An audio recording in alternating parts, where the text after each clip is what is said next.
നേരത്തെ ഞാൻ പറഞ്ഞിരുന്ന പോലെ തന്നെ ആദ്യം വികസനമായിരുന്നു. വികസനം പിന്നെ തെക്കേ ഇന്ത്യയിൽ നിന്ന് നേരെ വടക്കോട്ട് ചെന്ന് കഴിഞ്ഞപ്പോൾ വികസനം മാറി വർഗീയതയായി മാറി. പിന്നെ വർഗീയതയെന്ന് പറയുന്നത് മാത്രമല്ല, ഒരു ജാതിയെ ഉന്നമിട്ടുള്ളതായി. അതായത് മുസ്ലിങ്ങളെന്ന് പറയുന്നത് ഈ രാജ്യത്തെ യഥാർത്ഥത്തിൽ രണ്ടാമത്തെ ഭൂരിപക്ഷം ഉള്ളവരാണ്.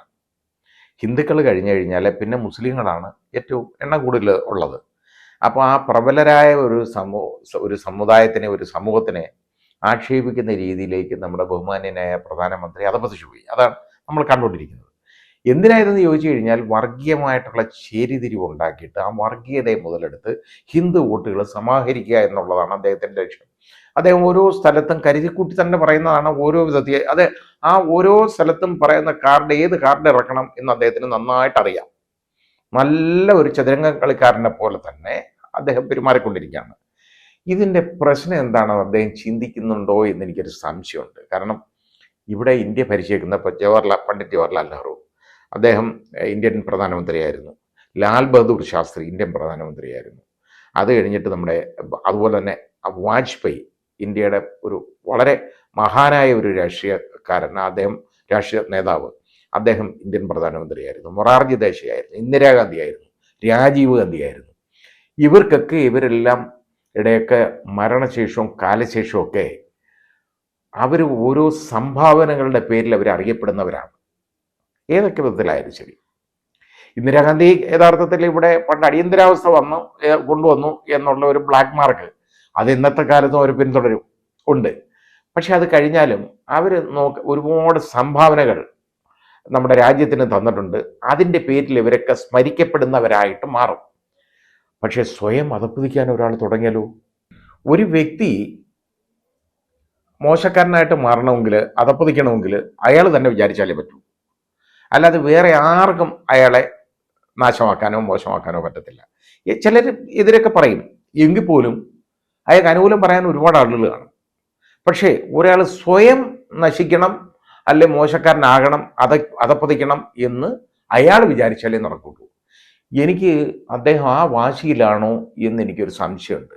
ഞാനത് ഒരു യഥാർത്ഥത്തിൽ ഒരു ശരിയായ വിലയിരുത്തലിലൂടെയാണ് ഞാൻ പറയുന്നത്. കാരണം ഇതിങ്ങനെ ഒരു സമൂഹത്തിൻ്റെ പ്രധാനമന്ത്രിയാണ് പറയുന്നത്. വിദേശ മാധ്യമങ്ങൾ ഇതിനെ എങ്ങനെ കാണുന്നു എന്നുള്ളത് അദ്ദേഹം ശ്രദ്ധിക്കേണ്ടതാണ്. ഒരുപാട് വിദേശയാത്ര നടത്തുന്ന ആളല്ലേ അദ്ദേഹം, അത് ശ്രദ്ധിക്കേണ്ടതാണ്. ഇപ്പോൾ ഇപ്പോൾ ഹിന്ദു പത്രം തന്നെ റിപ്പോർട്ട് ചെയ്തേക്കുന്നത്, ഇപ്പോൾ അവസാനത്തത്, ഞാൻ ആദ്യം വികസനം വർഗീയതയായിട്ട് മാറി, വർഗീയത അതിവർഗീയതയായിട്ട് മാറി, പിന്നെ അതങ്ങ് വിഭജനമായിട്ട് മാറി, വർഗീയ വിഭജനമായിട്ട് മാറി, പിന്നെ അത് മാറ്റി പറയേണ്ടതായിട്ട് വന്നു.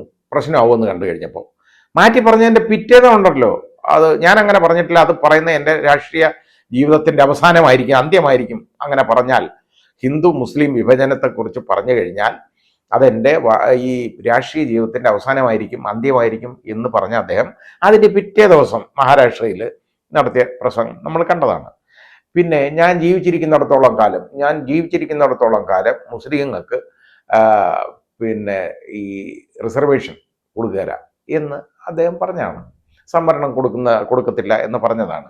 എന്തിനിത്രയും മുസ്ലിം വിരോധം എന്ന് എനിക്കറിയില്ല, എനിക്ക് മനസ്സിലാവാത്ത ഒരു കാര്യമാണ്. അത് പൊയ്ക്കോട്ടെ, വർഗീയ പ്രീണനം അതാണ് അതിൻ്റെ പുറയിലുള്ളത്. അത് ആ രീതിയിൽ അധപ്പതിക്കാൻ പാടില്ല.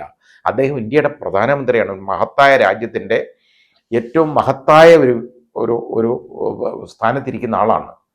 അങ്ങനെയുള്ള ആളെ ഒരിക്കലും ഇത് പറയാൻ പാടില്ല. ഹിന്ദു പത്രത്തിൽ അവസാനം പറഞ്ഞത് എന്താണെന്നറിയോ? വാർത്ത വന്നത് ഇപ്പോൾ പുതിയൊരു ടേം, വോട്ട് ജിഹാദ്. ഇതുവരെ പല ലവ് ജിഹാദ് നമ്മൾ കേട്ടിട്ടുണ്ട്, പലത് നമ്മൾ കേട്ടിട്ടുണ്ട്, ഓരോ ജിഹാദ് നമ്മൾ കേൾക്കും.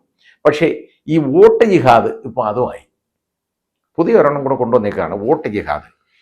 ഇത് കൊണ്ട് അദ്ദേഹം എന്ത് നേടാനാണ്? അദ്ദേഹം എന്നെങ്കിലും എല്ലാം ഇപ്പോൾ എന്നും അങ്ങ് പ്രധാനമന്ത്രി ആയിരിക്കാൻ പറ്റുന്ന ഒരു കാര്യമല്ലല്ലോ. അദ്ദേഹം ഒന്നുകിൽ രാഷ്ട്രീയം നിർത്താം, അല്ലെങ്കിൽ ഈ സ്ഥാനത്ത് നിന്ന് മാറ്റപ്പെടാം. 75 വയസ്സ് കഴിഞ്ഞാൽ മാറുമെന്നൊക്കെ അല്ലേ പറയുന്നത്, മാറ്റമൊന്നും. അപ്പം മാറ്റപ്പെടാം, അല്ലെങ്കിൽ നമ്മൾ കാലയവനുകൾക്കുള്ളിൽ മറഞ്ഞു പോകാം. പക്ഷേ അന്നേരമാണ് ഈ വിലയിരുത്തൽ വരുന്നത്. അത് ചിന്തിക്കണം. അദ്ദേഹം ആരായിരുന്നു എന്നുള്ളത് ആളുകൾ വിലയിരുത്തുന്ന ഒരു സമയം വരും. ആ സമയം വരുമ്പോൾ ഒരുപാട് ദുഃഖിക്കേണ്ടതായിട്ട് വരും. കാരണം ഈ രീതിയിലാണ് ജനങ്ങളെ കണ്ടിരുന്നതെന്നും ഈ വർഗീയ വിഭജനത്തിലൂടെയാണ് അധികാരത്തിൽ എത്താൻ ശ്രമിച്ചതെന്നും അല്ലേ എത്തുമോ എത്തുന്നില്ലയോ എന്നുള്ളത് നമുക്ക് കാത്തിരുന്ന് കാണണേ ഉള്ളൂ. അതായത് ഇനിയിപ്പോൾ അന്ന് വോട്ടെണ്ണുന്ന 4-ാം തീയതി വരെ നമ്മൾ നോക്കിയിരിക്കണം, എങ്കിലേ ഇതറിയാൻ പറ്റുള്ളൂ. അപ്പോൾ ഇത് കഴിഞ്ഞൊരു വിലയിരുത്തൽ വരും.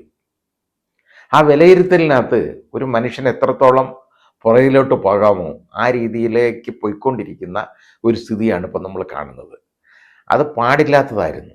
അദ്ദേഹത്തിനെ പോലുള്ള ഒരാൾ ഒരിക്കലും ചെയ്യാൻ പാടില്ലാത്തതായിരുന്നു. കാരണം മൊറാർജി ദേശായി ഇത് ആരായിരുന്നു നമുക്ക് അറിയാം. അദ്ദേഹത്തിനെക്കുറിച്ച് എന്തെങ്കിലും പറയാനുണ്ടോ? ഒരാരെങ്കിലും പറയൂ? വാജ്പേയിയെക്കുറിച്ച് ആരെങ്കിലും പറയൂ? ഒരിക്കലും പറയത്തില്ലല്ലോ. ആ രീതിയിലേക്ക് ആയിപ്പോയി ജവഹർലാൽ നെഹ്റു, ലാൽ ബഹദൂർ ശാസ്ത്രി. ഇവരെയൊക്കെ നമ്മൾക്ക് ഓർത്ത് നമ്മൾക്കിരിക്കാം. ഒരുപാട് സംഭാവനകൾ നൽകിയതാണ് ഇവരെല്ലാം നമ്മുടെ രാജ്യത്തിന്.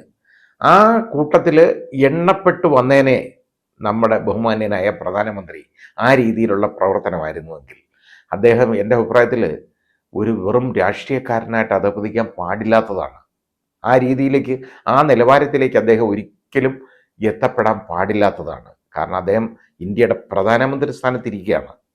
അത് കണക്കാക്കണമായിരുന്നു. ഈ വിദേശ മാധ്യമങ്ങൾ മുഴുവൻ ഇപ്പോൾ ഇതിനെ കൊട്ടിഘോഷിച്ചുകൊണ്ടിരിക്കുകയാണ്. ഈ രീതിയിൽ ഇവിടെ നടക്കുന്ന കാര്യങ്ങളെക്കുറിച്ച് വളരെ ആക്ഷേപകരമായ പ്രസ്താവനകളാണ് അതെല്ലാം വരുന്നത്. അദ്ദേഹം അതൊന്നും മനസ്സിലാക്കേണ്ടതാണ്. അല്ലെങ്കിൽ അദ്ദേഹത്തിന് അത് അദ്ദേഹത്തിൻ്റെ ഉപദേഷ്ടാക്കളൊക്കെ കാണുമല്ലോ, അവർ അദ്ദേഹത്തിന് പറഞ്ഞു കൊടുക്കേണ്ട കാര്യമാണ്.